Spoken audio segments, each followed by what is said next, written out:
How-Tos with Holly. Today we're going to do an Oktoberfest dance, Anton Aus Tirol. And it's going to be a real fun, simple German line dance. We start to the right, our hands go over our shoulder, two to the right, 1, 2, to our left, 3, 4, down by our right hip, 5, 6, to our left hip, 7, 8. Then we're going to take our hand to elbow with the right hand up, wee, and then on the left hand, wee.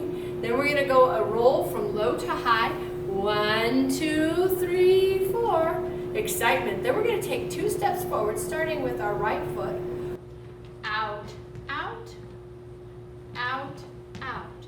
Then we're going to hop forward, hop back, hop to the left, and clap. So here we go. And hop, hop, left. When you put it all together, it looks like this. Shoulder, shoulder, shoulder, shoulder, right hip, left hip, elbow, elbow, roll up,